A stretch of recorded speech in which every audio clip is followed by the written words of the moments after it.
Bem-vinda ou bem-vindo de volta. Eu sou a Cassie e este é Um Mundo Maléfico.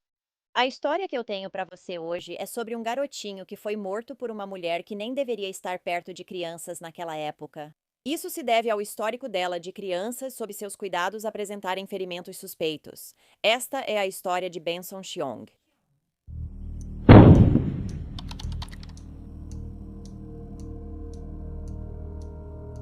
Benson Cheong nasceu em 31 de julho de 2018, filho de Heather Gardner e Jamie Cheong.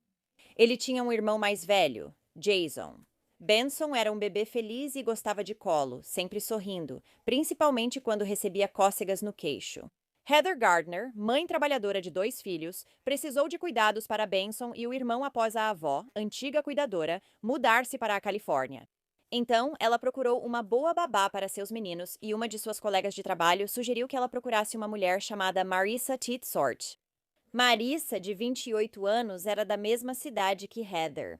Após conversarem, Heather achou Marissa confiável e a contratou para cuidar dos filhos. Poucas semanas após Marissa começar a cuidar de Benson e seu irmão enquanto Heather trabalhava, a mãe notou arranhões na boca de Benson e o levou ao pronto-socorro. Ela disse aos médicos que não sabia se a babá maltratava ele, mas eles afirmaram que os arranhões não eram graves e que não era motivo de preocupação. Então Heather acabou deixando Marissa cuidar de Benson e de seu irmão novamente. Na tarde de 18 de outubro de 2018, Heather deixou seus 2 filhos no apartamento de Marissa na North Sexta Street, em Wausau, Wisconsin. Cerca de 2 horas após deixar os filhos com Marissa, Heather recebeu uma mensagem da babá avisando isso. Um site de notícias local publicou que Marissa foi acusada de abuso infantil. Marissa falou para Heather evitar contato com crianças e não cuidar de seus 2 filhos, pedindo também que Heather não contasse a ninguém que era babá deles. Heather só leu a mensagem horrível horas depois, pois estava no trabalho, e foi imediatamente buscar seus meninos. Heather também levava a irmã quando buscava os meninos na casa da Marissa. Ao chegarem à casa da Marissa para buscar Benson e seu irmão, Heather e sua irmã os encontraram prontos. Benson dormia na cadeirinha do carro, pois já passava das 9 da noite. E ele usava macacão de neve e gorro cobrindo os olhos. Marissa, que estava com pressa por algum motivo, rapidamente se despediu de Heather e dos meninos e os empurrou para fora, dizendo: "Até amanhã." Heather não entendeu por que Marissa estava agindo de forma tão estranha, mas logo depois ela descobriria exatamente o motivo. Após buscar os filhos com Marissa, Heather foi com eles e sua irmã a Northway Coin Laundry, na West Terceira Street, para lavar roupas. Poucos minutos após chegar à lavanderia, Heather percebeu que Benson não respirava. Estava com o corpo frio e membros rígidos. Heather imediatamente começou a fazer reanimação cardiopulmonar em seu bebê para tentar reanimá-lo, enquanto sua irmã ligava para o 911.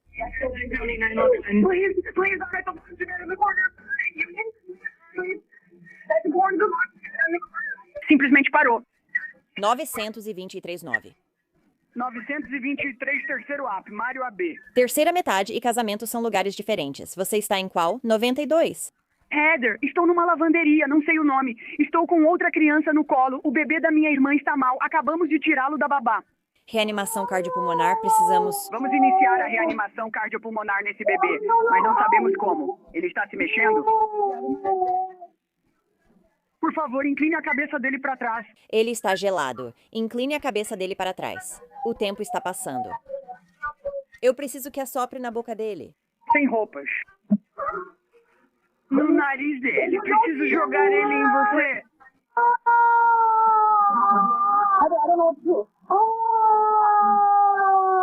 Eu não consigo mais andar.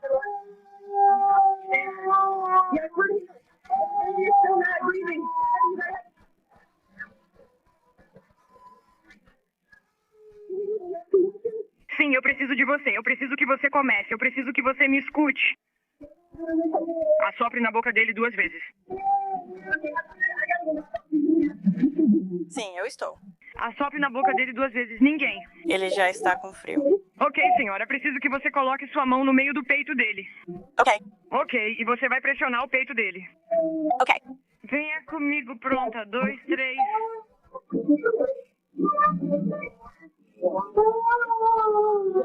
Quando a polícia de Walsall chegou, Heather ainda tentava reanimar seu bebê. Eles notaram que Benson tinha pele acinzentada, mandíbula travada e lábios azuis. Não havia chance de reanimá-lo.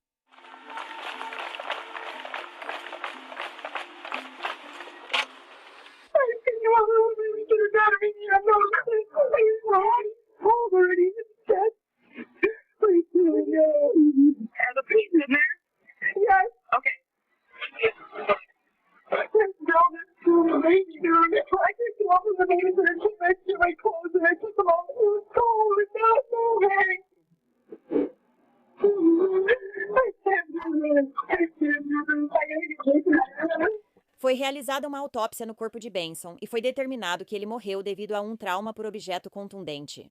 Ele teve 3 lesões por trauma de objeto contundente na cabeça e o cóccix também foi quebrado. Na verdade, a base do cóccix dele quebrou e deslocou. Esse foi o quão forte foi o impacto, depois da terrível descoberta de que o bebê Benson havia morrido. A polícia foi procurar Marissa para falar com ela e ver o que ela sabia. Então, a polícia foi até o apartamento de Marissa, onde ela morava com o namorado, Adam, e o filho pequeno deles. Mas, quando chegaram lá, não havia ninguém em casa. As autoridades rastrearam Marissa com a ajuda da operadora e localizaram seu celular em um hotel local. Chamado de Plaza, os policiais bateram na porta do quarto do motel e o namorado de Marissa, Adam, atendeu. Marissa dormia profundamente e foi acordada pelos policiais, que a tiraram da cama e começaram a questioná-la sobre Benson. Ela disse que cuidou de Benson e do irmão, mas afirmou não saber de nada. Porém, o policial sabia que era mentira, porque a tia de Benson, presente naquele dia, enviou mensagem para Marissa do celular de Heather. Você matou o bebê da minha irmã. Mas quando Marissa falou com a polícia, ela tentou se fazer de desentendida e disse que nunca tinha visto a mensagem porque o celular dela estava desligado. A polícia sabia que isso não era verdade, pois para rastreá-la até o hotel, o celular dela precisaria estar ligado. Marissa também disse à polícia que o motivo de estar no hotel com o namorado era porque eles só precisavam sair um pouco e queriam nadar. Só isso. Nas imagens da câmera corporal, Marissa aparece sorrindo e rindo enquanto é entrevistada pelos policiais fora do quarto do hotel. Bom dia, Adam. A Marissa está aqui? O que vocês estão fazendo? Por favor, Adam acabou de trazer ela pra cá com a gente. Ok, a gente vai explicar tudo em um segundo. Bem, você já cobrou dela, que porra? Adam, fique aqui. Não, vocês estão nos assediando muito. Ela já foi acusada. Nós estaremos no tribunal. Por que vocês vão vir aqui? Precisamos falar com ela sobre algo novo. Uma coisa nova. Sim, Marissa, acorde. Por que vocês estão aqui? Porque queríamos fugir, sair de tudo isso. É ilegal ficar uma noite em um quarto de hotel? Pode se levantar para conversarmos? Essa conversa é importante. Agora, me conte como foi cuidar dele hoje. Só estava de olho nele e ele estava bem. Você deu comida para ele ou... Eu dei comida para ele uma vez e depois ele dormiu. E, bom, a gente saiu um pouquinho quando eles chegaram. Então você e as crianças... Aham. Tá bom. Ele vestiu o que tinha. Vestido com um macacão de neve e um cobertor. Ok, e então você ficou sozinha em casa? E que horas Adam chegou em casa? Ele chegou em casa por volta de talvez umas 6h30 ou algo assim. Onde ele estava? Ele estava caçando? Ok, e o que vocês faziam depois que Adam chegava em casa? Nós fomos comer um pouco depois que Adam chegou em casa. Onde vocês foram? McDonald's, o que houve? Vocês foram para casa depois do McDonald's? Uhum. O único lugar que vocês foram fora de casa foi o McDonald's, tá? E vieram direto para casa. E aconteceu alguma coisa significativa. Não, fomos para casa depois do McDonald's. A gente colocou um filme para assistir. Depois, não sei quanto tempo depois, mas ela ligou e disse: estou colocando minhas roupas na secadora e já vou aí. Uns 15 minutos depois ela chegou. Então você já tinha deixado pronto? Ou foi ela quem preparou? Sim, já tinha deixado ele pronto na cadeirinha do carro. Há quanto tempo ele estava na cadeirinha? Após o McDonald's, Foi só uns 30, 45 minutos. Ok, foi logo depois. Só deixei ele na cadeirinha e então... Ele não tirou ele de volta. Não, geralmente ela já está acordada lá às 9h30. O tempo todo. Ele estava dormindo o tempo todo.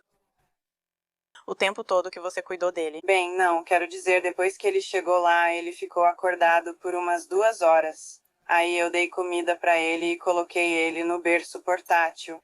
E aí eu tenho essa câmerazinha, tipo um monitor de vídeo. Então eu não fui checar ele porque agora eu tenho isso. Então, tipo... E ele estava no quarto dos fundos. No quarto, em berço portátil. E então, Você está bem? sim, é que eu estou, tipo, com sono. Então, por que estamos aqui? Britney, você deve estar se perguntando isso, né? Britney? Desculpa, Marisa. Você tem uma irmã chamada Britney, né? O motivo de estarmos aqui é... Apesar do áudio editado, podemos supor que ela avisa Marissa sobre a morte de Benson.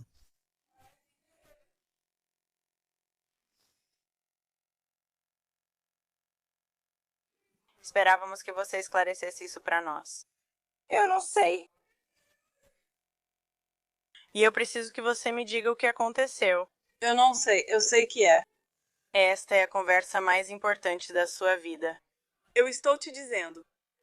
Não, você não me contou antes, nem agora, e preciso que diga a verdade. Heather merece saber o que aconteceu. Eu sei. Quando a polícia mostrou não acreditar em Marissa, ela mudou sua versão.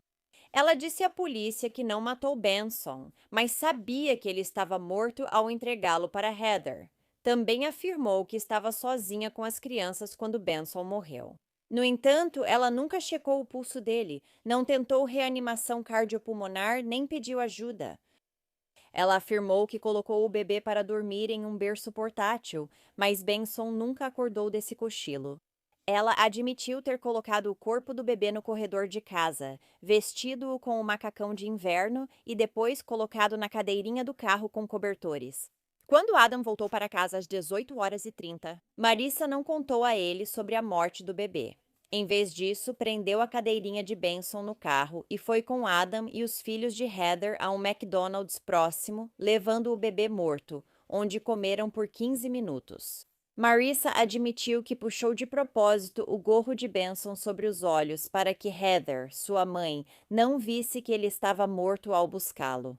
Imediatamente depois que Heather pegou os meninos com ela, Marissa e seu namorado Adam foram para o hotel nadar. A história de Marissa mudava, mas ela acabou confessando que, frustrada com o bebê, o jogou violentamente no cercadinho portátil. A polícia prendeu Marissa por suspeita de abuso infantil em 19 de outubro de 2018, por volta das 4h15, no Plaza Hotel. Depois seria acusada de homicídio em primeiro grau. A mãe de Benson, Heather, não sabia do histórico criminal de Marissa antes de deixá-la cuidar de seus filhos. Entre 2010 e 2018, Marissa foi várias vezes acusada de posse de parafernália de drogas e de receber ou ocultar propriedade roubada. Ela também foi acusada de dirigir sem carteira, violar fiança, resistir à prisão, obstruir um oficial e furtar em loja. Heather também não fazia ideia de que Marissa tinha um total de 5 filhos, mas ela havia perdido a guarda dos 4 primeiros. Ela também teria perdido a guarda do 5º filho. Antes disso, os serviços de proteção à criança sabiam que ela tinha mais um. Na época da morte de Benson, Marissa já estava grávida do 6º filho. Em junho de 2010, Adam, namorado e pai dos filhos de Marissa, pediu uma medida cautelar por abuso infantil e uma ordem de restrição contra ela. O namorado afirmou que Marissa usava drogas e era abusiva com o filho de menos de 1 ano. Ele também a acusou de deixar o filho deles dentro de um carro quente. Adam tinha passado em casa durante o intervalo do almoço e viu que o filho estava sentado sozinho no carro do lado de fora. Ao tentar levar a criança para dentro para refrescá-la, Marissa não permitiu a entrada de ambos. A criança tinha o rosto vermelho e suado. Além disso, Marissa dava tapas no namorado bem na frente do bebê. Uma semana após o incidente, Marissa saiu com a criança durante uma tempestade para ir a uma festa. O pai da criança conseguiu recuperá-lo, mas Marissa se recusou a dar qualquer fórmula para o bebê ou vale-alimentação. Agora, depois que Marissa perdeu seus próprios filhos, ela continuou com um padrão de abuso, maltratando os filhos de outras pessoas. Aparentemente, a creche que ela administrava em casa não tinha licença, e foi relatado que pelo menos outras 2 crianças foram prejudicadas enquanto estavam sob seus cuidados. Em junho de 2017, pais de um bebê de 3 meses procuraram a polícia relatando que o filho tinha se machucado. Enquanto estava sob os cuidados de Marissa, Marissa e a mãe da criança, na verdade, eram velhas amigas. E Marissa se ofereceu para cuidar dos filhos dela naquele dia, porque as outras babás haviam desistido no mesmo dia. Após o bebê de 3 meses se ferir, a mãe o levou para a casa da babá. A babá notou rapidamente que o bebê de 3 meses tinha vermelhidão, hematomas ao redor dos olhos e boca, machucado no dedo, olhos vermelhos e um galo na cabeça. A mãe contou à babá que Marissa cuidou deles no dia anterior e deixou a mamadeira cair acidentalmente no rosto do bebê.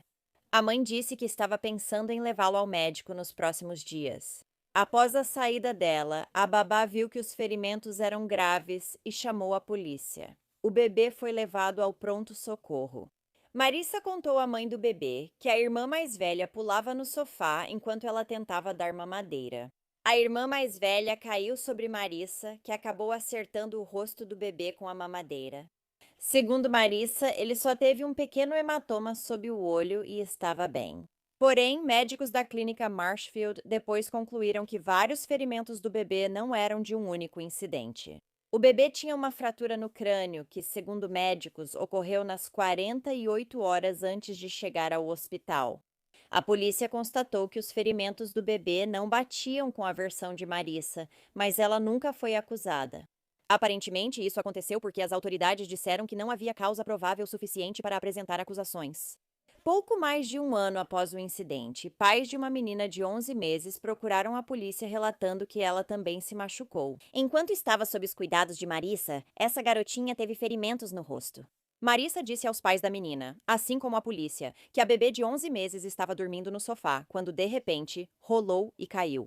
Os médicos afirmaram que os ferimentos dela não condiziam com uma queda do sofá, mas não souberam identificar a origem exata. O pai da menina contou à polícia que parecia que ela tinha uma grande queimadura de carpete no rosto, como se tivesse sido arrastada. A mãe contou que 2 anos após o incidente, a menina ainda não gostava de ser tocada na cabeça ou rosto. Isso dificultava para ela lavar o rosto da garotinha, o cabelo, escovar seus dentes ou realizar qualquer outra atividade normal. Essa menina não atingiu os marcos esperados, enquanto a maioria das crianças já os alcança nessa idade. Marissa foi acusada de abuso infantil nesse incidente em 11 de outubro de 2018, apenas uma semana antes da morte de Benson. A mãe contou à polícia que conhecia Marissa há 1 ano e que ela cuidava da bebê de 11 meses e da irmã mais velha em seu apartamento. A mãe afirmou que nunca teve problemas com Marissa até aquele dia, quando precisou cuidar das 2 crianças juntas. Geralmente, cuidava de uma por vez. Após denúncia, assistentes sociais e polícia visitaram Marissa e Adam, e os serviços sociais tiraram o filho mais novo do casal. Marissa ficou chateada, mas Adam gritou com a polícia e a assistente social. Depois, ligou para o pai buscar o filho. O pai de Adam contou à polícia que tirou os 4 primeiros filhos do casal quando usavam drogas. Se ele suspeitasse que o neto era maltratado, teria comunicado às autoridades sobre o abuso da menina de 11 meses. Marissa deveria ir ao tribunal em 1º de novembro de 2018, mais 2 semanas antes. Benson foi morto e ela presa. Marissa foi acusada de homicídio doloso de 1º grau pela morte de Benson. Ela ficou sob fiança de $500 mil e foi proibida de contatar a família da vítima 2 vezes enquanto estava presa. Marissa pediu ao tribunal que reduzisse sua fiança, alegando falta de cuidado pré-natal na prisão. Ah, agora você se preocupa com crianças? Na carta ao juiz pedindo redução da fiança, ela disse isso. Eu não sou uma ameaça para a sociedade nem um monstro. Sou uma ótima mãe e amo todo mundo. Em março de 2022, Marissa foi a julgamento e sua advogada de defesa argumentou que ela não era responsável pelo assassinato de Benson porque tinha danos cerebrais causados pelo uso prolongado de substâncias. A defesa também disse que, embora Marissa fosse horrível e merecesse punição, ela também precisava de ajuda. A advogada relatou ao tribunal que o pai de Marissa a abandonou na juventude. Depois disso, ela viveu com um padrasto pervertido que pagava para ela e a irmã mostrarem partes do corpo para ele. A mãe de Marissa, viciada em drogas, a vendeu para 2 traficantes em troca de entorpecentes. Marissa cresceu e se tornou viciada em drogas para lidar com traumas de infância, segundo sua advogada, que pediu ao juiz apenas 14 anos de prisão. O juiz disse que, embora entendesse que Marissa teve uma infância difícil e que foi abusada, nada em seu passado justificava o que ela havia feito. Marissa foi condenada a 37 anos de prisão pelo assassinato de Benson. Ela também acabou recebendo 3 anos por sua outra acusação de abuso infantil. As sentenças de Marissa serão cumpridas consecutivamente, seguidas de 20 anos de liberdade supervisionada. O juiz de Marathon afirmou que as famílias dos bebês tinham razão em ver Marissa como um monstro. O que você fez com essas famílias é depravado, disse o juiz. Marissa pediu desculpas às famílias de Benson e da menina de 11 meses que machucou. Marissa afirmou que 18 de outubro de 2018 foi o pior dia da vida dela. Ela disse que, se pudesse, teria contado à mãe de Benson o ocorrido, pois ela não merecia descobrir sozinha. Na lavanderia, a mãe e parentes de Benson vestiam moletons com sua foto e a frase "Justiça para Benson" durante a audiência de sentença. Heather disse que seu filho era um bebê tranquilo, sempre sorridente, que adorava cócegas e passeios de carro. Ela pensa muito nele. Ela se pergunta quais teriam sido as primeiras palavras dele e onde ele teria dado seus primeiros passos. Ela disse que pensa em todas as primeiras vezes que Benson nunca vai ter por causa de Marissa. O funeral de Benson ocorreu de forma privada em 28 de outubro de 2018. A família dele também se reuniu no aniversário de 1 ano do assassinato de Benson e soltou lanternas no céu em sua memória. Bem, obrigada por ouvir a história de Benson hoje. Marissa é absolutamente doente. Ela machucava crianças frequentemente e, após a morte de Benson sob seus cuidados, agiu como se nada tivesse ocorrido. Devolver um bebê morto à mãe? O sorriso e a risada que ela mostra nas imagens da câmera da polícia são simplesmente revoltantes e nojentos. Fico feliz que ela vai passar a maior parte do resto da vida dela na prisão.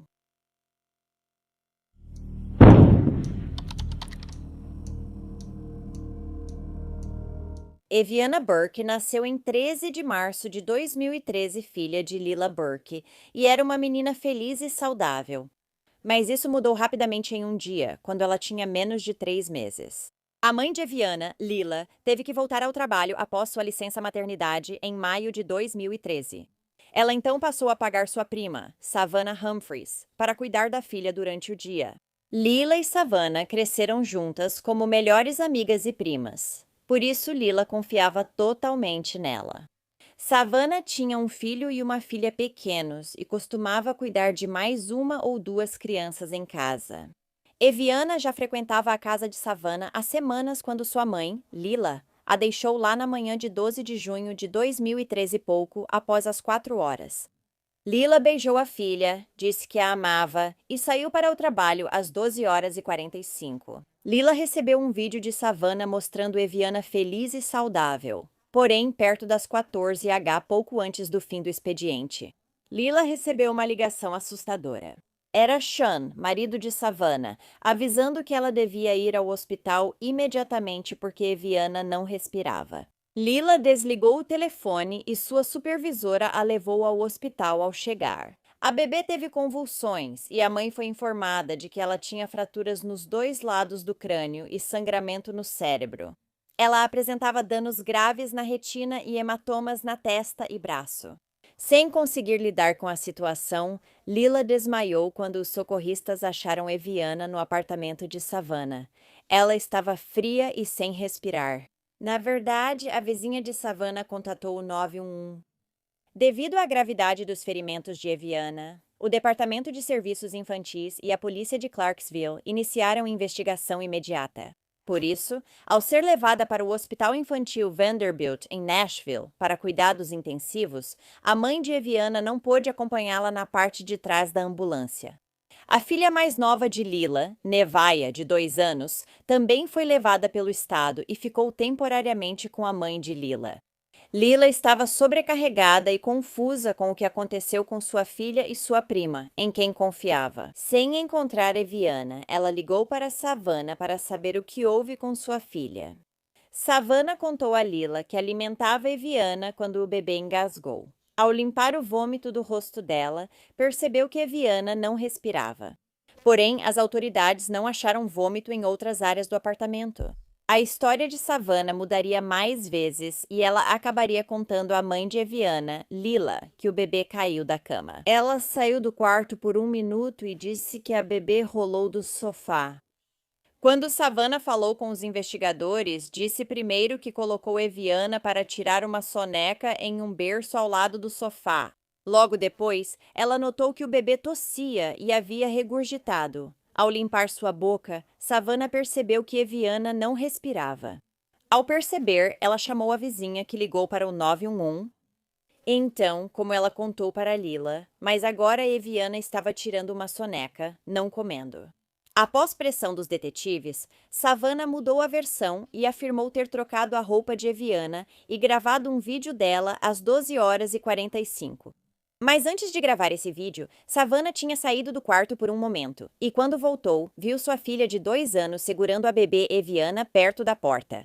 A criança pequena acidentalmente deixou a bebê cair, que então começou a chorar, de acordo com Savannah. Mesmo assim, Eviana parecia bem após o incidente. Ela a alimentou, brincou e a colocou para dormir como sempre. Insistiu que não havia nada errado com a menina.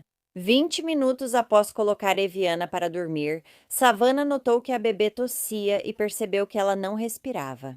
A terceira versão de Savannah só surgiu depois que a polícia falou com sua vizinha, Ciara Jenkins, responsável pela ligação ao 911 naquele dia.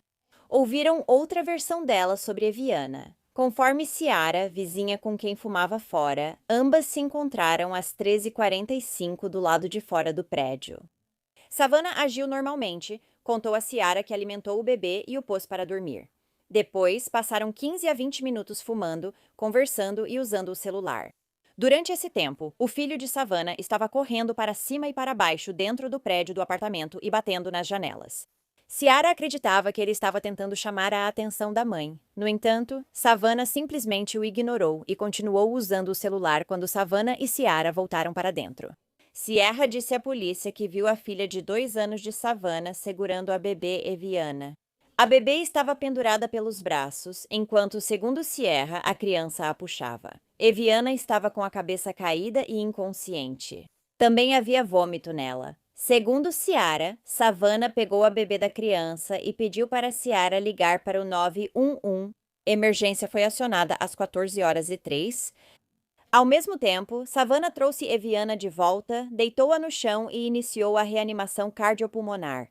Essa era a versão da história de Savannah naquele momento. Ela contou às autoridades que sua filha de 2 anos pegou o bebê apenas porque Eviana começou a chorar e que a deixou cair por acidente. Savannah negou ter machucado o bebê em algum momento. Mais tarde, um médico afirmou que as fraturas no crânio de Eviana não poderiam ter sido causadas por uma criança de 2 anos deixando o bebê cair. Era altamente improvável que uma criança dessa idade conseguisse força suficiente para deixar Eviana cair no chão e causar esse tipo de ferimento. Além disso, as lesões no cérebro de Eviana foram causadas por força rotacional, com o cérebro sendo sacudido dentro do crânio. Em vez de um único impacto, como se o bebê tivesse caído, Eviana acabou ficando no hospital por um total de 2 meses, durante os quais ela foi colocada em um estado semelhante ao coma por alguns dias para dar tempo ao cérebro de descansar e se recuperar. Depois de tudo isso, a garotinha milagrosamente conseguiu sobreviver. Eviana ficou cega devido a hemorragias na retina causadas pelos ferimentos. Ela foi diagnosticada com lesão cerebral traumática, paralisia cerebral e previsão de atrasos significativos no desenvolvimento, além de convulsões contínuas. Seu cérebro também não deveria crescer normalmente, deixando sua cabeça menor que o usual. Savannah Humphrey, 25 anos, foi presa por abuso e negligência infantil agravados. Em outubro de 2014, um júri deliberou por menos de 1 hora antes de declará-la culpada. Savannah recebeu 2 sentenças simultâneas de 17 a 20 anos, uma para cada acusação.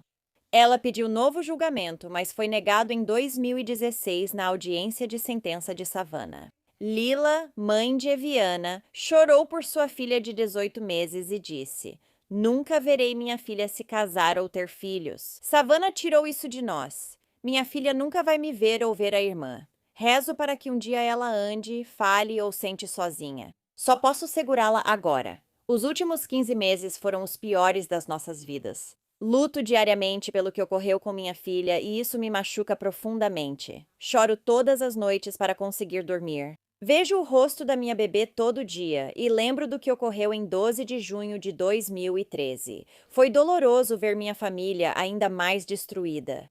Lila se virou para Savannah e disse: "Savannah, você é minha prima. Te amo muito. Crescemos juntas e eu confiava em você. Mas você quebrou essa confiança. Eu espero que um dia você consiga contar o que aconteceu, ou pelo menos enxergar isso. Do ponto de vista da Eviana, a vida dela mudou, assim como a minha, de tantas maneiras. Eu não sei quanto tempo eu tenho com ela, eu agradeço a Deus por cada dia que ela acorda. Eu sempre disse que meus filhos iriam me enterrar primeiro, mas nesse caso pode ser que não aconteça assim. Quero dizer a Savannah que te amo e perdoo, mas não esqueço o que houve em 12 de junho de 2013. No tribunal, Savannah também pediria desculpas a Eviana pelo ocorrido. Eviana agora faz terapia 4 dias por semana e está constantemente em consultórios médicos por causa da cegueira, distúrbio de convulsões e problemas de desenvolvimento. Ela ainda não pode ficar de pé ou andar, mas já consegue sentar sozinha. Além de estudar em casa por vários dias, Eviana também vai à escola tradicional algumas vezes por semana. A mãe dela, Lila, afirma que Eviana tem dias bons e dias ruins, mas, em muitos dias, tudo o que a garotinha faz é rir e sorrir, disse Lila sobre sua filha. Ela é uma guerreira, minha heroína por tudo que enfrentou e ainda luta. Eviana gosta de ouvir músicas e receber abraços da mãe. Nada lhe traz mais alegria. Nevea, sua irmã mais velha, ama a caçula e gosta de cuidar de Eviana. Em 2016, Leila Burke, mãe de Eviana, foi escolhida Mãe do Ano pelo Tennessee Justice Center, organização sem fins lucrativos que atende famílias do Tennessee. O prêmio reconheceu seu amor e dedicação ao buscar apoio e cuidados de saúde para a filha. Obrigada por ouvirem a história de Eviana hoje. Por mais triste e terrível que tenha sido o que essa garotinha passou nas mãos de sua babá de confiança, fico muito feliz que no final ela conseguiu superar. Apesar das lutas diárias de Eviana, ela segue sendo uma garotinha vibrante e feliz.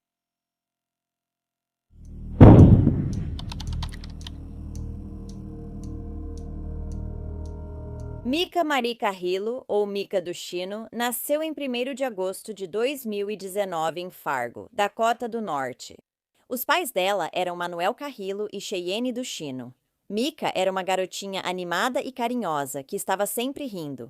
Ela começou a andar perto do 1º aniversário e era muito querida pelos primos e irmã. Mika era um bebê muito boazinha, raramente chorava e adorava abraçar e beijar a família sem motivo aparente. Desde o nascimento, Mika ficou sob a guarda da tia Amanda Carrillo.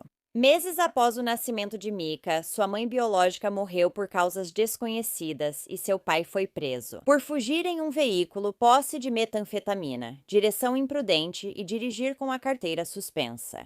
Amanda, que cuidava de Mika há anos, a via mais como filha do que sobrinha.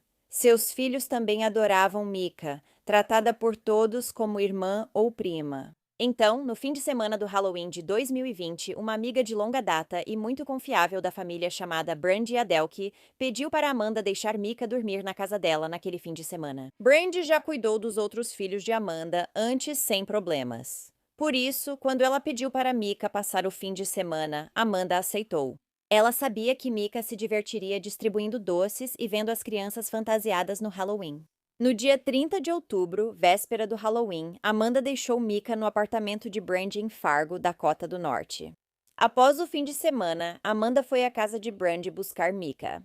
Brandy contou que Micah estava com febre porque alguém na casa pegou Covid e precisariam ficar juntos em quarentena por 2 semanas. Ela disse que precisaria ficar com Micah em casa por mais 2 semanas e Amanda concordou por algum motivo. Se fosse meu filho, não me importaria. Ele voltaria comigo, não ficaria mais 2 semanas na casa de um amigo, mas isso sou eu. Mais de 2 semanas depois, em 20 de novembro, quando a quarentena já deveria ter acabado, Brandy foi à casa da Amanda, mas sem Micah. Ela contou a Amanda que Micah ia ao hospital apenas por estar doente. Era só isso, nada mais estava errado. Foi o que Brandy disse a ela, afirmando que encontraria Amanda no hospital. E Amanda se perguntou, por que Brandy não foi na ambulância com Micah? Ela só tinha 15 meses, isso é um pouco estranho. Amanda correu para o Sanford Health, onde Micah estava. Ao chegar, Amanda viu funcionários do conselho tutelar e policiais com sacos de papel para evidências e réguas para medir os ferimentos de Micah. Eles também estavam com equipamentos para registrar evidências. Isso imediatamente fez Amanda se sentir enjoada e ela não conseguiu se controlar. Ela olhou para Brandy e disse, o que você fez com a minha sobrinha? E Brandy respondeu, ela só está doente, ela só está doente. Amanda, ela está bem, vai ficar bem, e Amanda respondeu, isso não parece bem. Quando os policiais no hospital conversaram com Amanda, ficou muito claro que Brandy estava mentindo. Micah estava mais do que apenas doente. Micah, na verdade, tinha sido horrivelmente abusada naquele fim de semana na casa de Brandy. A garotinha foi espancada, queimada com produtos químicos, forçada a beber álcool e estuprada de várias formas. Pelos ferimentos de Micah, ela ficou sob cuidados dos serviços de proteção ao chegar ao hospital. E, infelizmente, os médicos tiveram que colocar a pequena Micah em suporte de vida devido aos seus ferimentos extensos, e ela não apresentava atividade cerebral. Isso ocorreu provavelmente porque Micah já estava morta 2 minutos antes que alguém tentasse reanimá-la. Os médicos tinham pouca esperança na sobrevivência de Micah. 4 dias depois, em 24 de novembro de 2020, sem atividade cerebral, a família decidiu desligar o suporte de vida e Micah Carrillo foi declarada morta. Às 22h30 de 20 de novembro, Brandy chamou os serviços de emergência. Quando os socorristas chegaram ao apartamento na 17ª Street South, em Fargo, eles descobriram que Micah estava com o pulso fraco, não respondia, sua pele estava azulada e ela tinha hematomas suspeitos por todo o corpo. Quando a polícia perguntou a Brandy o que ocorreu, ela disse que deu um banho em Micah porque a menina tinha febre.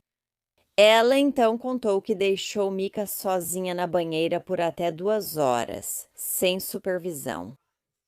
Ela relatou que nessas 2 horas, Micah escorregou e ficou submersa, sem saber por quanto tempo a menina permaneceu debaixo d'água. Ela não vigiava Micah como devia, mesmo sendo a babá.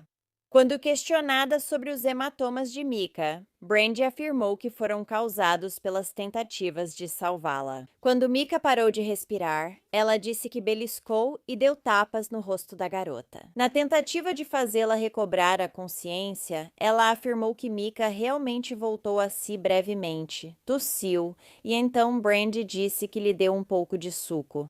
Ela diz que, após isso, Micah desmaiou de novo e então ela chamou o 911. A polícia afirmou que era falsa a alegação de que o apartamento de Brandy tinha Covid-19. Agora, por algum motivo, a polícia disse que precisava aguardar o laudo da autópsia e o relatório toxicológico antes de prender alguém. Eles queriam ter certeza de que realmente houve um crime. Isso me deixa completamente chocada, tipo, não é a coisa mais óbvia do mundo que um crime foi cometido? Só de olhar para a menininha? Vamos lá, durante esse período de espera, enquanto ninguém era preso pela morte brutal da Micah. A tia dela, Amanda, disse que havia várias pessoas que sabiam sobre o abuso que estava acontecendo e todas elas falharam em pedir ajuda, deixando o abuso continuar até que fosse tarde demais.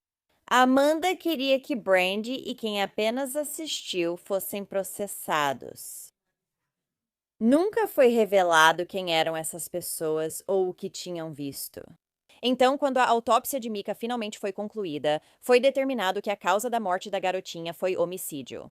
Resultou de múltiplas lesões contundentes, não acidentais e causadas por outra pessoa.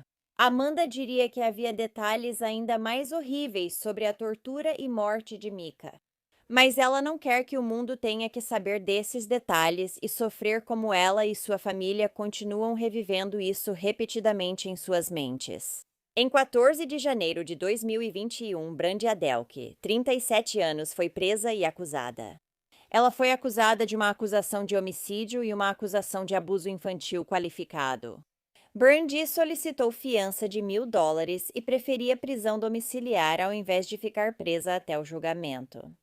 Ela disse que era porque tinha começado um novo emprego recentemente. Ok, você acabou de matar uma criança, então seu novo emprego pode esperar. O tribunal, em vez disso, impôs a ela uma fiança de $1 milhão em setembro de 2021, quando seu julgamento começou. Brandy Adelke se declarou culpada de assassinato e abuso infantil no Tribunal Distrital do Condado de Cass. Após inicialmente se declarar inocente, ela agora enfrentava pena máxima de prisão perpétua. Durante o julgamento, a promotora do estado disse ao tribunal que Micah estava coberta de hematomas da cabeça aos pés. E completou: geralmente digo isso de modo metafórico, mas não agora. A advogada de defesa de Brandy disse que cuidar de Micah acabou sendo demais para ela. E em vez de pedir ajuda, ela acabou cometendo um erro trágico. Todos os ferimentos naquela garotinha são muito mais do que apenas um erro. E quando chegou a hora da família de Micah ler em voz alta suas declarações de impacto da vítima, Brandy começou a chorar. A carta da avó de Micah, Cindy Carrillo, foi lida em voz alta. Ela contou que sua família precisou desligar os aparelhos de suporte de vida da neta apenas 3 meses após o primeiro aniversário dela. Meu marido e eu tivemos que ver nossa família ouvir a notícia devastadora sobre uma linda garotinha que foi espancada e torturada por alguém em quem confiávamos. Vimos nosso filho tomar a difícil decisão de desligar os aparelhos e permitir que sua bebê parasse de sofrer. Não desejo isso a ninguém, nem a você, Brandy. Ela também acrescentou que a polícia disse à família para não ler o laudo da autópsia de Micah, porque isso os mudaria para sempre. Amanda disse em sua declaração de impacto: não entendo como você tira a vida de uma criança inocente. O que ela fez de tão grave para você machucá-la assim? Sei que nunca terei essas respostas. Sinto dor ao entrar pela porta, pois algo falta, e também quando ouço meus filhos rirem, já que a risada da Micah não está lá. Amanda também afirmou que nunca vai se perdoar por ter deixado Brandy cuidar de sua sobrinha Micah naquele fim de semana. Brandy também disse que não queria que isso acontecesse. Não entendo como você não queria aqueles ferimentos, já que não foram acidentais. Me desculpe para a família. Me desculpe. Eu não queria que as coisas acontecessem. Me desculpe mesmo. Sinto dor ao entrar em casa, pois algo falta. A mudança dói muito e meus filhos riem, sabendo que vão sentir saudade. Há pouco mais de um ano, a vida de Amanda Carrillo mudou para sempre. Sem nunca imaginar. Ela cuidou dos filhos de quase todo mundo e ninguém jamais pensou que ela faria algo assim. Amiga da família Carrillo há mais de 5 anos, Brandy Adelke fazia uma festa do pijama com Micah, de 15 meses, em seu apartamento no sul de Fargo, em novembro, quando seu advogado disse que ela não aguentou mais. Eu não entendo como você tira a vida de uma criança inocente e o que ela poderia ter feito para a Og que te fez machucá-la. Ao ser internada, médicos e investigadores encontraram traumas por força bruta em todo o corpo da Micah, detalhes cruéis. A promotora de Cass, Ryan Youngren, não comentou. Em carta ao tribunal, a avó de Micah, Cindy, relatou a dor da família. Palavras que emocionaram até a promotora experiente. Octavia, irmã de 3 anos da Micah, pergunta se Micah vai brincar com ela quando crescer. Como explicar isso para uma criança dessa idade? Não desejaria isso a ninguém, nem a você, Brandy. A sentença de Adelk reflete o desejo do pai da Mika, que, segundo Carrillo, afirmou não querer que Adelk ficasse preso para sempre. Eu a perdoaria, mas não esqueceria. Prender ela para sempre não traz minha filha de volta. Carrillo diz que sua família mudou para sempre, mas está feliz que Adelk assumiu a responsabilidade. A justiça nunca será completa sem Mika no mundo. Ela foi condenada por um juiz do condado de Cass a 50 anos, podendo pedir liberdade condicional após 30. E eu só queria observar também que muitos veículos de notícias divulgaram que ela recebeu apenas 30 anos, porém, ela realmente recebeu 50, e depois de 30, como eu disse, é quando ela pode possivelmente receber liberdade condicional. Uma missa fúnebre privada para Mika foi transmitida ao vivo em 6 de fevereiro de 2021. Em agosto de 2021, a família de Mika celebrou o que seria seu segundo aniversário. Cada dia lembra a vida interrompida cedo. Amanda contou que Octávia, irmã de Mika, olha para a urna dela todas as noites. Ela canta a canção de ninar, bebezinha, e então beija a urna e diz que ela está lá em cima. Depois ela sorri e diz para Amanda: "Vou dormir agora." A família vendeu camisetas e adesivos Justiça para Mika para arrecadar fundos e plantar uma árvore no Parque Gooseberry em homenagem a Mika. Obrigada por ouvir toda a história da Mika hoje. Como disse, ainda tenho muitas perguntas sem resposta nesse caso, a principal sendo: por quê? Por que essa mulher agiu assim após anos de amizade com Amanda e sua família? Brandy contou a Amanda que havia alguém com Covid na casa, porque ela já parecia machucada e com hematomas, e talvez quisesse dar um tempo para se recuperar. Ela não fez isso, mas talvez fosse a intenção. Isso já havia sido planejado antes? E é por isso que ela precisava mantê-la por mais 2 semanas? Além disso, Brandy foi quem pediu para a Mika dormir lá, então isso pode ter sido premeditado. Também estou muito curiosa para saber quem eram essas outras pessoas que viram o abuso acontecendo e não fizeram nada, porque ninguém mais foi processado. Então, é absolutamente de partir o coração o que esse pobre bebê teve que passar, algo vil e sem sentido. Se você curte True Crime e quer ouvir de mim, inscreva-se e ative as notificações. Assim, você saberá quando eu postar vídeos de 2 a 3 vezes por semana. Obrigada por assistir ao Mundo Cruel. Até a próxima. Se cuidem. Tchau.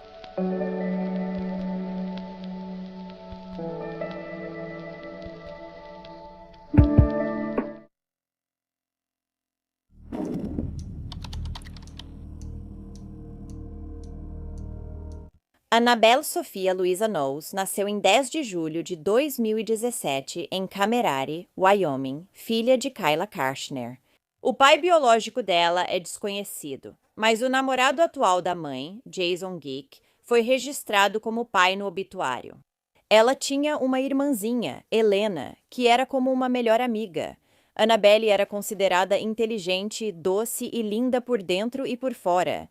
Ela amava unicórnios, princesas da Disney e sininho.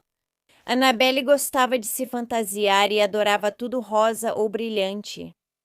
Desde setembro de 2022, Kayla, mãe de Annabelle, contratou Sherry Marlar para cuidar de suas filhas. Kayla buscava uma babá online para 2 dias por semana, mas tudo mudou após deixar Annabelle e sua irmã com Sherry. Ela cuidou delas por meses, e Kayla as visitou poucas vezes nesse tempo. Segundo Sherry, a mãe só via as filhas quando as levava ao trabalho de Kayla no Arctic Circle, meses após começar a cuidar delas. Em 25 de novembro de 2022, Sherry ligou para o 911 às 15h40, relatando que Annabelle não respondia. Ela afirmou que a menininha tinha caído da escada. Quando os socorristas chegaram ao local, encontraram a pequena Annabelle sem pulso. Notaram também hematomas e falhas de cabelo na cabeça dela. Ela foi levada rapidamente a um hospital e depois de helicóptero ao Primary Children's Hospital em Utah. A garotinha tinha costas e mandíbula quebradas, sangramento cerebral, falhas de cabelo e vários cortes e hematomas. Ela tinha ferimentos antigos e novos. Infelizmente, os médicos nada puderam fazer, e Annabelle, de 5 anos, faleceu no dia seguinte. Enquanto a menina lutava pela vida, os detetives chamaram a babá Sherry Marlar à delegacia para conversar. Ao entrevistar Sherry, a polícia já suspeitava da versão dela sobre Annabelle ter caído da escada. Isso ocorria tanto pela gravidade dos ferimentos da menina, quanto porque uma caixa estava cuidadosamente posicionada no topo das escadas. O pote de água do cachorro seguia intocado embaixo e não havia sangue, carne ou fios de cabelo nas escadas. As autoridades souberam pela irmã mais nova de Annabelle que ela havia caído da escada. É provável que Sherry tenha orientado ela a dizer isso antes da polícia chegar. O interrogatório com a babá durou mais de 5 horas e meia, com diversos policiais a entrevistando. Ela afirmava não ter causado a morte da menina de 5 anos, dizendo que foi apenas um acidente. Após muita pressão das autoridades, Sherry revelou a verdade sobre Annabelle. Ela disse ao detetive que era horrível por ter batido em uma criança. Em seguida, Sherry continuou dizendo que Annabelle tinha sido um terror e estava intimidando as outras meninas que estavam sob seus cuidados. Ela também disse que Annabelle bagunçava seus móveis, subia em tudo, roubava e mentia. A babá admitiu ter batido na menina com utensílios de cozinha no dia em que o 911 foi chamado. Ela admitiu dar um tapa e bater até 10 vezes em Annabelle, com a cabeça dela entre as mãos. Sherry disse que bati forte demais nela. Depois, Annabelle tentou se desculpar com Sherry por ter sido difícil. A babá afirmou que chutou a menina no peito e mandou ela ir embora. Depois disso, Annabelle foi deitar no outro cômodo. E logo depois, Sherry afirmou que a encontrou inconsciente, mole e que havia algo escorrendo da narina dela. Nesse momento, Sherry ligou para o 911 e disse que tentou fazer reanimação cardiopulmonar em Annabelle, mas não sabia como. Excelente babá para contratar. Após suas confissões, Sherry Marlar foi presa e acusada de homicídio em 1º grau e crime ambiental agravado. 1 ano após ser detida e aguardando julgamento, ela solicitou que sua confissão à polícia fosse retirada das provas. Ela afirmou ter sido coagida a confessar, mas um juiz rejeitou a alegação e manteve a confissão como prova. A defesa de Sherry também usou esse argumento no julgamento iniciado em maio de 2024. Disseram que Sherry confessou à polícia não por ter machucado Annabelle, mas para encerrar a entrevista. Ao depor em sua própria defesa, Sherry subiu ao banco das testemunhas e afirmou isso. A mãe da menina, Kyla, estava procurando por cuidados infantis 2 vezes por semana, a partir de setembro. Ela postou nas redes sociais e, após a resposta de Sherry, 2 dias por semana viraram Sherry como principal cuidadora da menina. Depois, ao depor, Kyla revelou o passado difícil da mãe, com falta de moradia, dependência química, abuso físico e possível negligência com os filhos. Sherry disse que, após Kyla deixar Annabelle e sua irmã, ela não retornou. Segundo ela, Annabelle estava abaixo do peso e só conseguia comer alguns alimentos devido aos dentes estragados, como relatado no tribunal. Sherry agora tentava dizer que Annabelle, antes chamada de difícil, era carinhosa e apegada. Sherry disse que tentou envolver Kyla mais na vida das filhas, mas quase não as viu nesses 2 meses. Isso só aconteceu quando Sherry levou as meninas ao trabalho de Kyla. Sherry admitiu que ficou chateada porque a mãe das meninas não as visitava e já tinha preocupações financeiras. No entanto, Sherry ainda insistia que nunca machucou Annabelle. A menina de 5 anos se machucou mais cedo no balanço e depois em uma beliche. Os ferimentos fatais ocorreram depois, quando ela caiu da escada.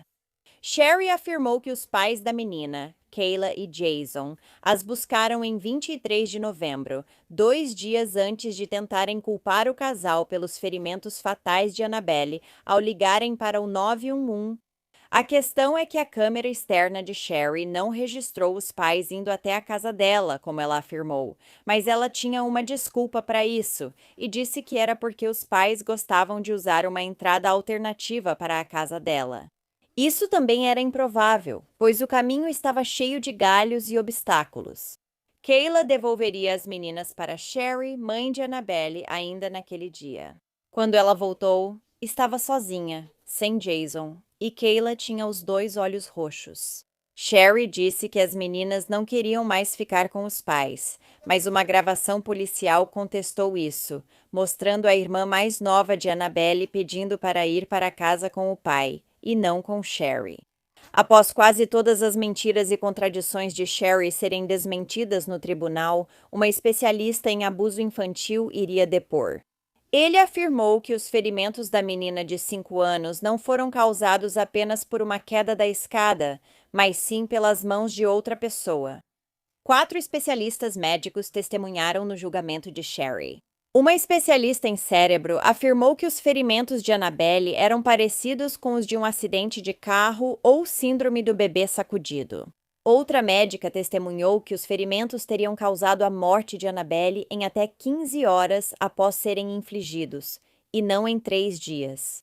Portanto, não poderiam ter sido causados pelos pais dela, mesmo que a tivessem pegado no colo 3 dias antes da morte. Como Sherry afirmou, a médica declarou firmemente que as escadas não eram uma explicação razoável para a variedade de ferimentos graves de Annabelle. Além disso, os detetives souberam que Sherry disse a uma conhecida que estava cansada e odiava Annabelle. Ela disse a essa pessoa que só queria matar a garotinha. No final, o júri levou cerca de meio-dia para considerar a babá de Annabelle, Sherry Marlar, culpada de assassinato em 1º grau e crime ambiental. Na audiência de sentença de Sherry, em junho de 2024, vários familiares falaram a seu favor, pedindo uma sentença mais branda. Ela possivelmente enfrentaria prisão perpétua sem direito à liberdade condicional. Steve Holcomb, o irmão de Sherry, foi uma das pessoas que falaram a favor de uma sentença mais branda para ela. E ele afirmou que as escadas na casa da irmã eram realmente perigosas. Segundo Stephen, ele subiu e desceu o mesmo lance de escadas em que Annabelle caiu, e também já havia rachado o crânio nelas. Ele então disse sobre Sherry: "Ela sempre foi uma pessoa de quem eu nunca gostei muito." Acrescentando, no entanto, que nenhuma das acusações dela faz sentido para ele, já que ela nunca, jamais foi uma pessoa violenta de forma alguma. Os filhos de Sherry afirmaram que ela jamais machucaria nada, nem uma borboleta. 3 filhos dela disseram que também já caíram das escadas na casa da mãe, confirmando que eram perigosas. Quero saber por que essas escadas são tão insanas e inseguras. Para mim parece besteira, ainda mais porque médicos disseram que os ferimentos dela não poderiam ter sido causados pelas escadas. A mãe de Annabelle, Kayla, pediu ao juiz a pena máxima para Sherry, prisão perpétua sem direito à liberdade condicional.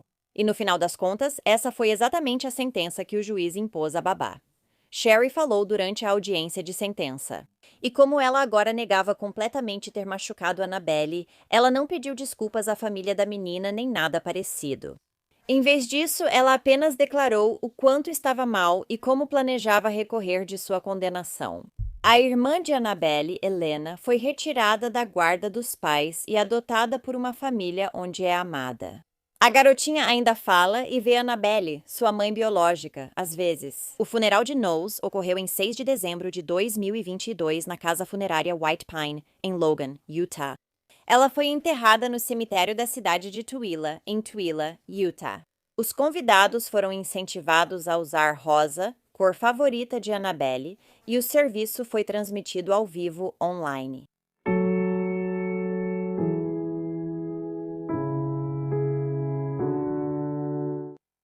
Bem, obrigada por ouvir a história de Annabelle hoje. Quero entender por que Annabelle e sua irmã foram observadas por Sherry por meses. Elas ficaram lá por quase 2 meses, raramente vendo seus pais. Além disso, a mãe de Annabelle foi presa meses após sua morte por acusações de maconha e metanfetamina. Disseram também que ela já tinha histórico de maus tratos aos filhos. Ainda acho que a mãe e o pai de Annabelle deveriam ter sido responsabilizados pela morte dela. O que você acha?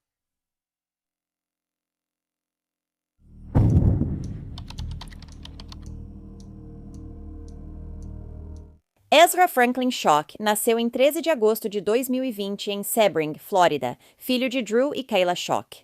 Ele tinha um sorriso lindo e era um garoto doce que amava muito os pais e o irmão Asher.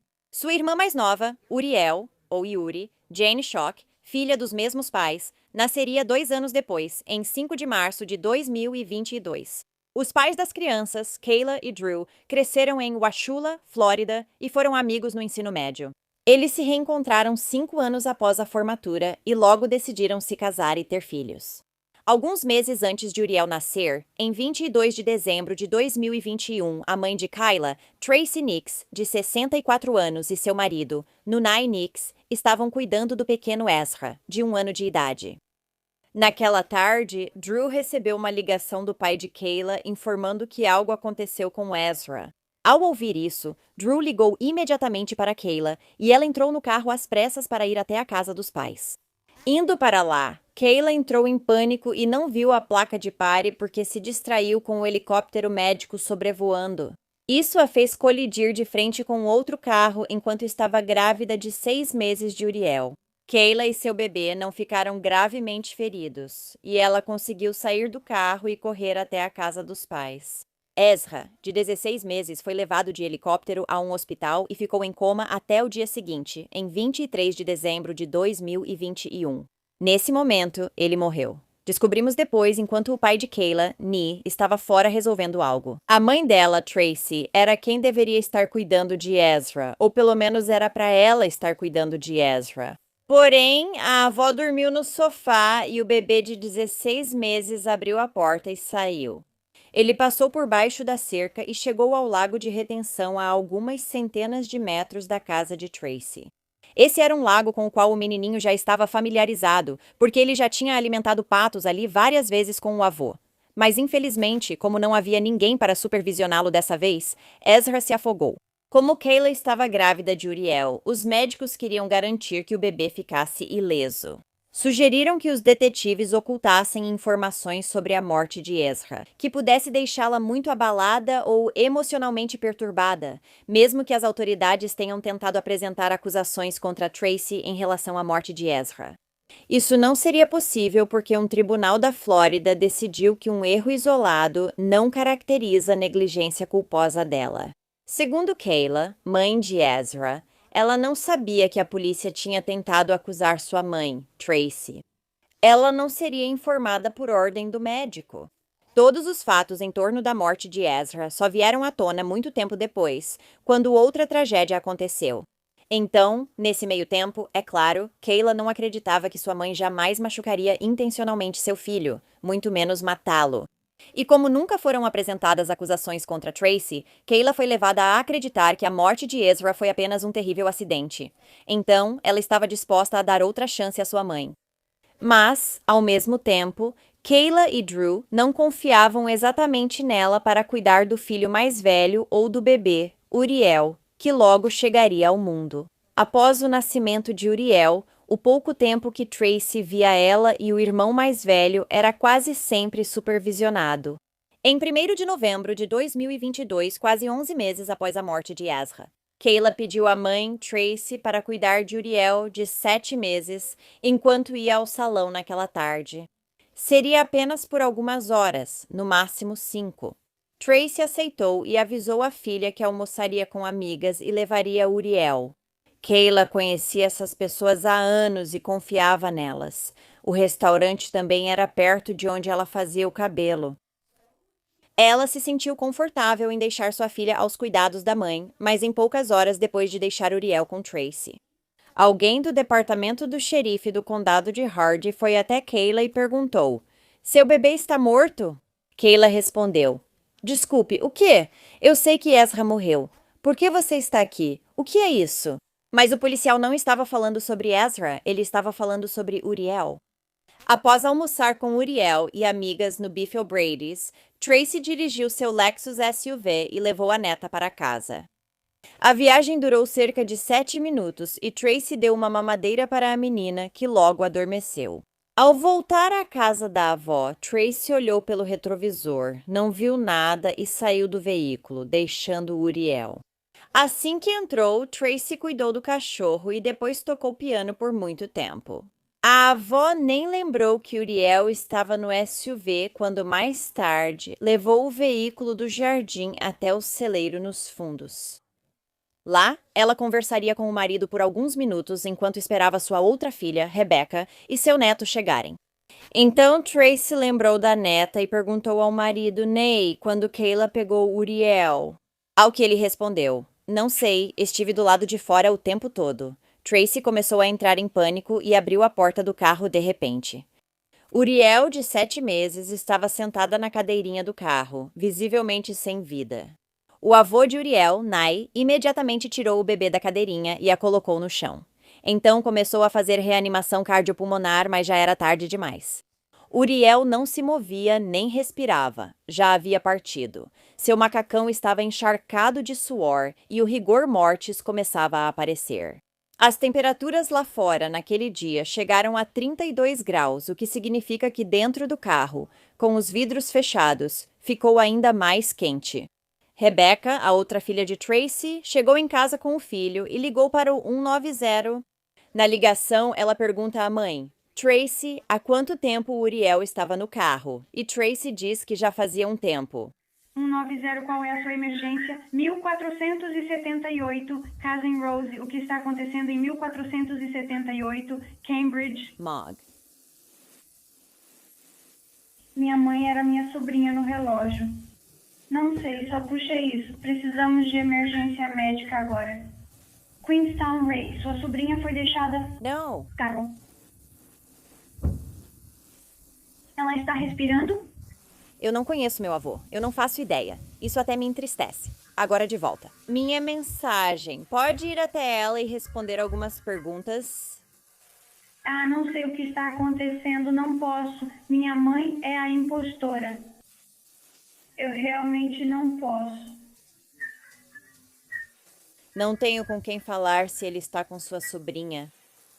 Meu pai está com ela agora. Ah, meu pai está... Ai, senhor. Quantos anos tem sua sobrinha? Meu Deus, isso é muito, muito, muito ruim. Ai, não. Ai, não. Ah, senhora. Ah, minha mão esqueceu. Meus pais têm nomes estranhos. Ok, senhora. Qual a idade da sua sobrinha? Eu não sei. Ela sempre tem alguns meses de idade. Ok, preciso que você fique com ela. E preciso saber se ela está respirando. Preciso saber agora. Parece que não.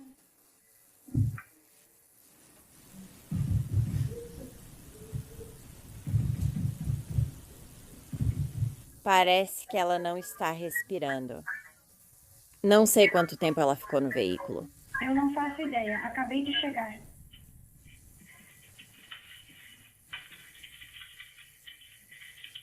Venha aqui. Já pedi ajuda, mas vou ficar na linha com você enquanto estiver aí. Eu sei. Ai, meu Deus.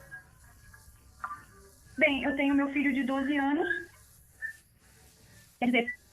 Qual a idade do seu filho? Ele ainda é um bebê? Tudo bem, Kayla? Cuide dela. Vou te levar para casa. Não acho que você seja boa. Entendi. É a Kayla? Ela é a caçula? Sim. Tudo bem, eu preciso falar com alguém porque quero fazer reanimação cardiopulmonar nela. Ei, meu pai faz isso agora. Tudo bem, Sarah. Você vai me informar sobre o progresso.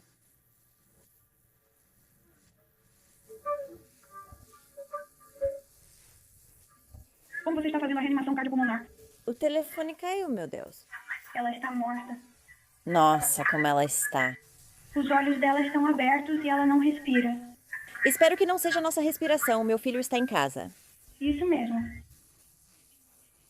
Estou no carro. Oi, Kayla. Você já está quase pronta, querida. Não, eu ainda estou. Ai, meu Deus. Isso é...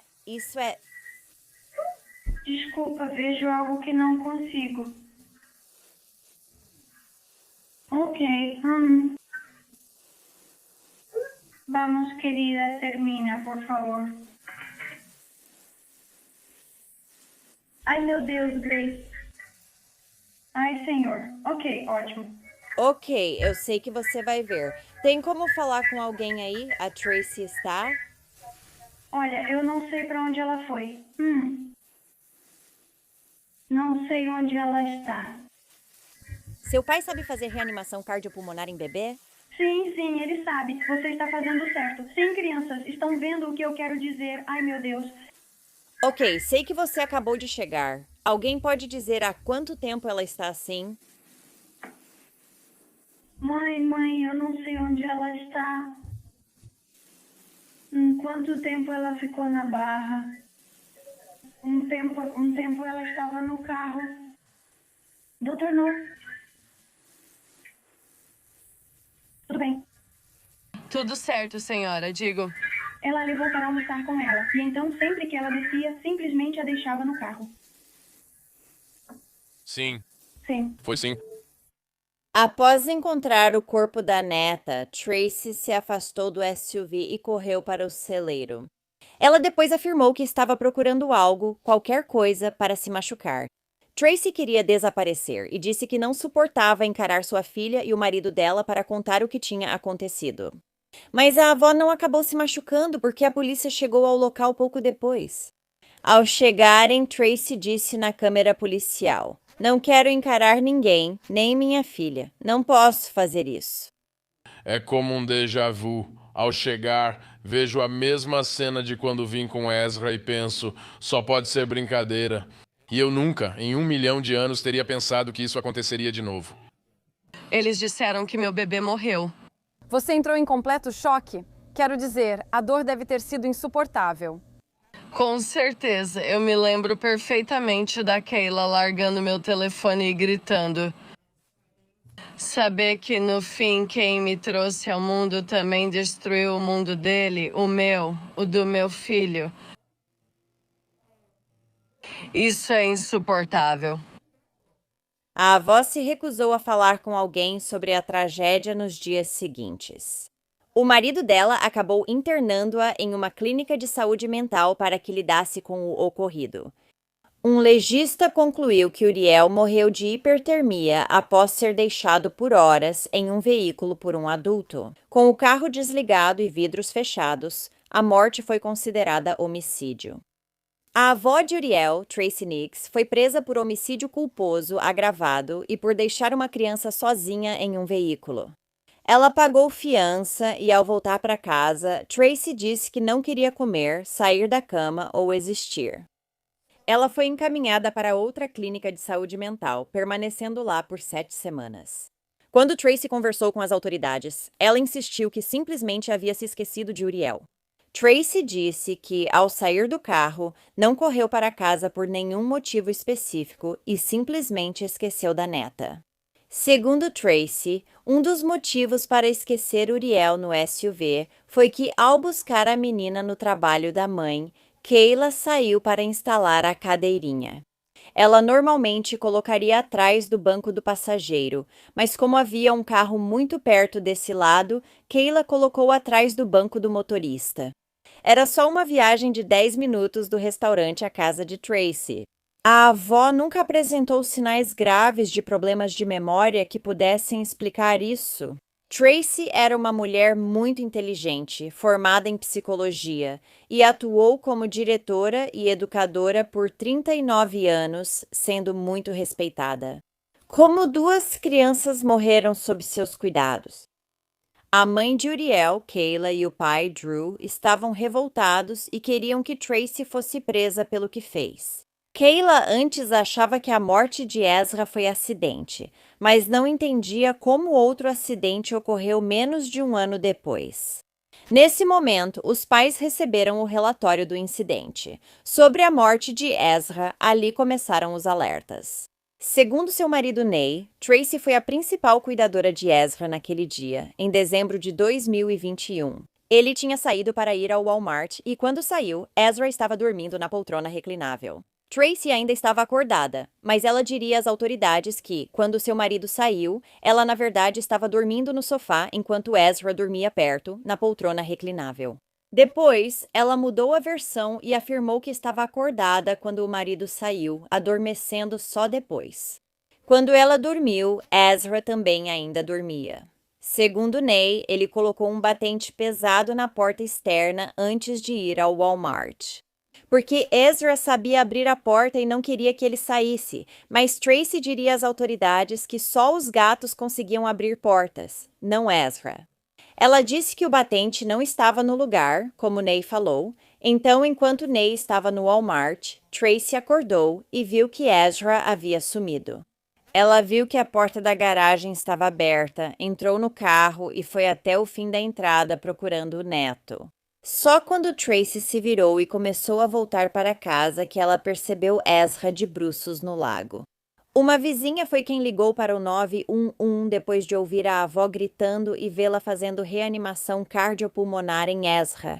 Por que os relatos de Tracy e Ney sobre o doorstop diferiam? Tracy estaria tentando culpar o marido por Ezra sair de casa? Ela afirmou inicialmente que estava dormindo quando ele saiu para a loja. Então, talvez Tracy tivesse tomado remédio controlado antes de cuidar de Ezra. Medicamentos cujo principal efeito colateral é a sedação, mesmo com as inconsistências sobre a morte de Ezra. As autoridades informaram Kayla que, a menos que ela acreditasse que sua mãe segurou e matou intencionalmente seu filho debaixo d'água, não havia mais nada que eles pudessem fazer sobre a morte dele. Em janeiro de 2025, Tracy Nix iria a julgamento pelas acusações relacionadas à morte de Uriel. Quando isso aconteceu, a defesa alegou que ela não era responsável pela morte do bebê, e sim o medicamento prescrito para Tracy.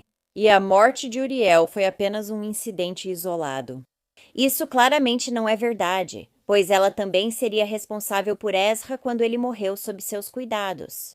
Porém, sua morte não pôde ser citada no julgamento. O que não parece justo, especialmente porque o advogado de Tracy pôde afirmar que a morte de Uriel foi um caso isolado. Na época da morte de Uriel, Tracy usava medicamentos prescritos, Cymbalta e Ambien, e o advogado argumentou que isso poderia ter feito a avó esquecer a neta no carro. Tracy também estava tomando lorazepam para a apneia do sono, e isso pode causar efeitos sedativos graves, além de problemas de atenção e concentração. Se Tracy estava tão medicada a ponto de esquecer a neta no carro, será que deveria estar dirigindo antes disso? E se a medicação dela era um problema tão grande, será que ela deveria ter sido confiada para cuidar de crianças em primeiro lugar? Segundo Ney, marido de Tracy, ele não percebeu nada errado com ela na época, mas hoje reconhece que houve mudanças em sua esposa. No fim do julgamento, Tracy Nix, 67, foi considerada culpada por deixar uma criança sozinha em um veículo por mais de 15 minutos, causando grande dano corporal. O júri a absolveu da acusação de homicídio culposo qualificado de uma criança antes da sentença de Tracy. A mãe de Uriel e Ezra, Kayla, falou e disse para Tracy: "Eu ainda te amo. Eu odeio isso. Eu odeio isso. Eu tive que escolher, mas isso não muda meu coração." A mãe disse que queria que Ezra e Uriel soubessem que ela e Drew, o pai, os amavam muito e estavam muito arrependidos, pois eram crianças lindas. Foram levados por alguém em quem confiavam. A avó também falou: "Aqui está o que ela disse. Eu acho que você tem a impressão de que eu não sofri e de que eu não me importei com seus filhos." Drew, eu senti isso especialmente de você, e isso não poderia estar mais longe da verdade. Depois que ela se foi, fiquei na cama por semanas, ou pelo menos foi o que pareceu. Eu não comia, não me importava se comia, não cuidava do meu corpo, não queria sair de casa. Eu repetia para a Ney: "Sei que você quer preparar algo para o jantar, mas eu realmente não me importo."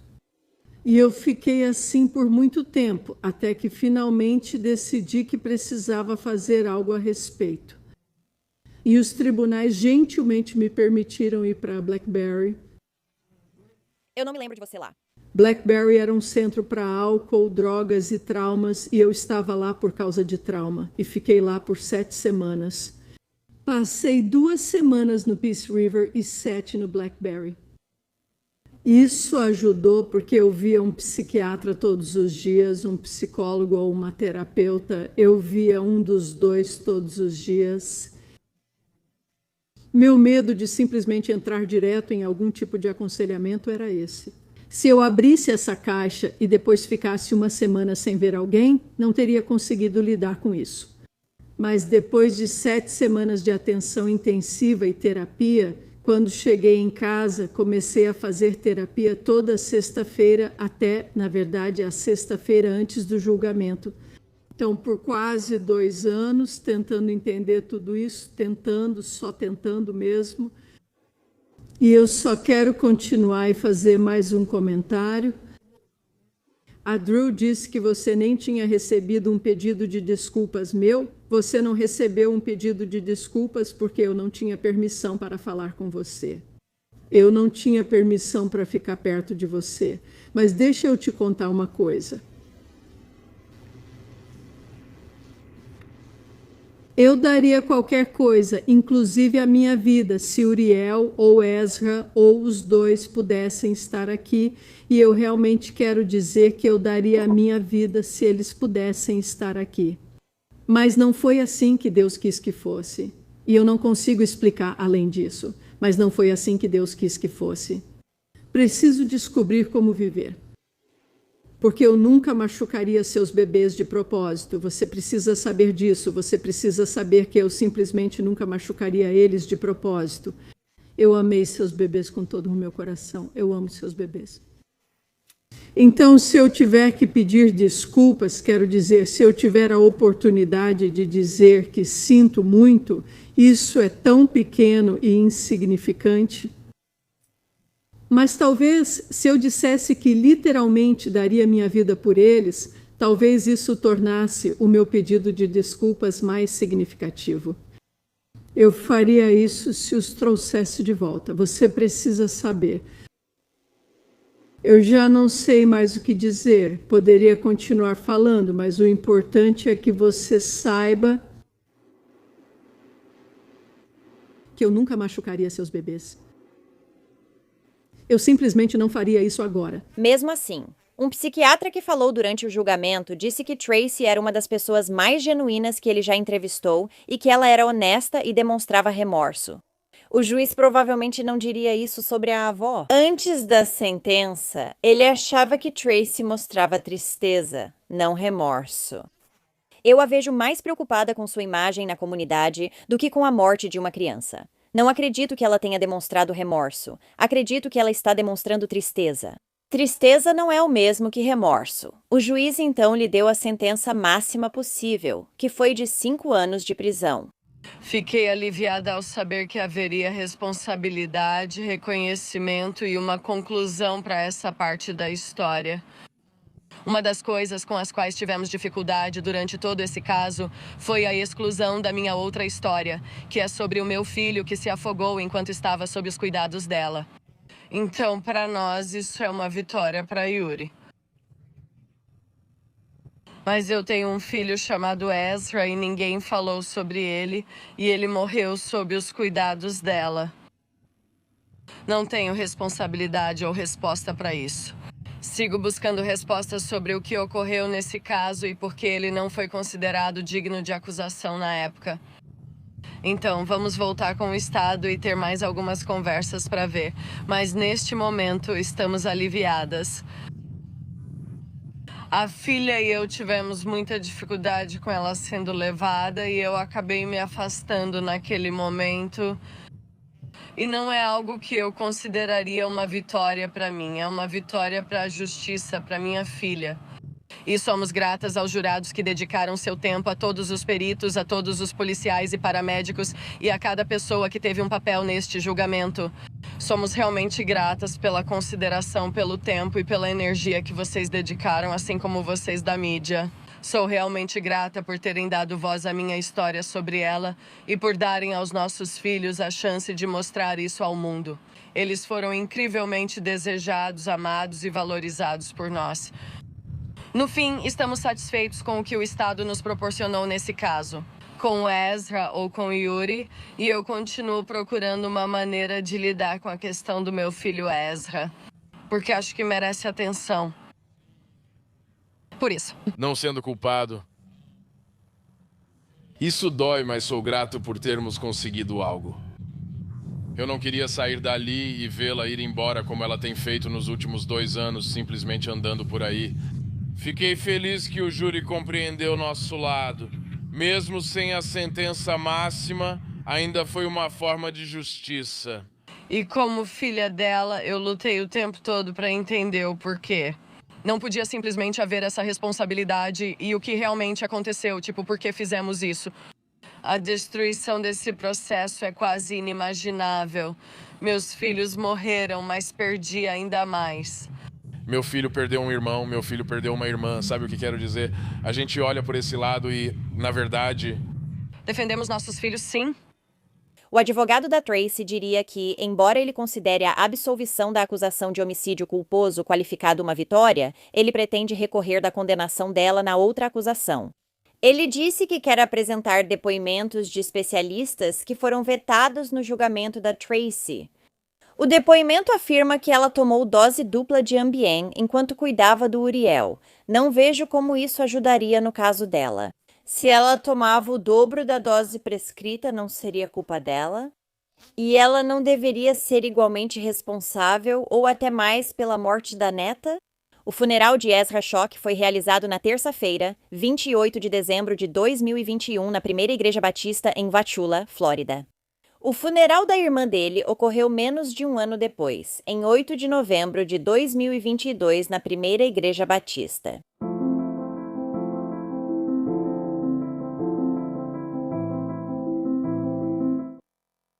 Obrigada por ouvirem as histórias de Ezra e Uriel hoje.